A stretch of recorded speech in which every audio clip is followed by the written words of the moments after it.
வணக்கங்க. முதல்ல இந்த சேனலை கிளிக் பண்ணி பார்த்ததுக்கு நன்றி. இன்றைய ராசி பலன்கள், மாத ராசி பலன்கள், குரு பயிற்சி பலன்கள், ராகுகேது பயிற்சி பலன்கள், சனி பயிற்சி பலன்கள் கிடைத்திட இந்த சேனலை நீங்கள் இன்னும் சப்ஸ்கிரைப் பண்ணலைன்னா சப்ஸ்கிரைப் பண்ணிக்கோங்க. பக்கத்தில் இருக்க நோட்டிஃபிகேஷன் சிம்பிளை ஆன் பண்ணி வச்சுக்கோங்க. வணக்கங்க. குரு பயிற்சி பலன்கள். தங்களை மதித்து தேடி வருபவர்களுக்கு உதவிகளை அள்ளித்தரும் மகர ராசி அன்பர்களே, சுயமாக சம்பாதித்து வாழ விரும்புவீங்க. தம்மை அலட்சியப்படுத்தியவர்களை, அடக்கியார நினைப்பவர்களை விரும்பாத தங்களுக்கு இந்த ஹேவிளம்பி வருடம் ஆவணி மாதம் 17ஆம் தேதியில் நிகழும் குரு பயிற்சி எவ்வாறு அமையப் போகிறது என பார்க்கலாங்க. கண்ணியிலிருந்து துலாம்க்கு இடம்பெறுகிறார் குரு பகவான். அதாவது தங்கள் ராசிக்கு 9ஆம் இடத்திலிருந்து 10ஆம் இடத்திற்கு இடம்பெறுகிறார். 10ஆம் இடத்து குருவால் என்னென்ன பலன்கள் உண்டாக போகின்றன என்றால், பலரும் மதிக்கத்தக்க சாதனைகளை செய்து முடிப்பீர்கள். எனினும் தொழிலில் பல எதிர்ப்புகளும் தடைகளும் உண்டாகக்கூடும். பிறர் உதவியை எதிர்பார்க்கும் சூழ்நிலைகளும் உருவாகலாம். செய்யும் வேலையில் மனக்கசப்பும், கிடைக்க வேண்டிய வருமானம் கிடைக்காமலும் போகலாம். வருமானம் தரக்கூடிய எந்த ஒரு செயலிலும் கசப்பை ஏற்படுத்தும் கோச்சார காலம் இதுவாகும். குரு பகவான் தன் சேரும் இடத்தை விட பார்வைப்படும் 5, 7, 9ஆம் இடங்களுக்கு நல்ல பலன்களை தருகிறார். தங்கள் ஜனன ஜாதகத்தில் இருக்கும் குருவை இந்த கோச்சார குரு பார்வை செய்தால் குரு பலம் அதிகமாகும். இதனால் மிக நல்ல பலன்கள் பெறுவார்கள். குரு சந்திர தசா புத்தி எனில் பாதிப்புகள் உண்டாகும். கோச்சார குரு பயணிக்கும் நட்சத்திராதிபதிகள் தங்கள் ஜனன ஜாதகத்தில் நீச்சமாக இருந்தாலும் நல்ல பலன்களை பெற முடியாது.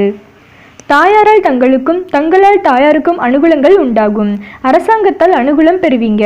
சுபகிரகமான குருவால் புனித யாத்திரை மேற்கொள்ளவும், புனித நதிகளில் நீராடவும் வாய்ப்புகள் உண்டாகும். குரு தன் 5ஆம் பார்வையாக தங்கள் ராசிக்கு 2ஆம் இடத்தை பார்க்கிறார். 2ஆம் இடம் வாக்குஸ்தானம். பேச்சு திறமையை கொடுக்கும்.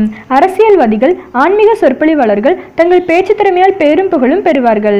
தங்கள் பேச்சுக்கு அனைவரும் கட்டுப்படுவார்கள். குடும்பத்தின் பொருளாதார நிலை உயரும். செல்வம் பெருகும். குடும்பத்தில் அமைதி நிலவும். குரு பார்க்க கோடி நன்மை உண்டாகும். தன் 7ஆம் பார்வையாக குரு தங்கள் ராசிக்கு 4ஆம் இடத்தை பார்க்கிறார். சொந்த வீடு வாங்கும் யோகம் உண்டாகும்.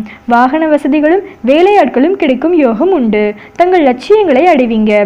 நன்கு படித்தவர்கள் என்ற பெயர் உண்டாகும். கல்வி வேள்விகளில் சிறந்து விளங்குவீங்க. மாணவர்களாயின் கல்வியில் சிறப்பான முன்னேற்றம் உண்டாகும் காலம் இது. மிகுந்த மரியாதைக்குரியவர் ஆவீர்கள். செல்வந்தராகும் பாக்கியமும் உண்டு. வியாபாரத்தில் தன லாபத்தை பெருக்குவீங்க. நல்ல நண்பர்கள், கௌரவமான மனிதர்களின் நட்பு உண்டாகும்.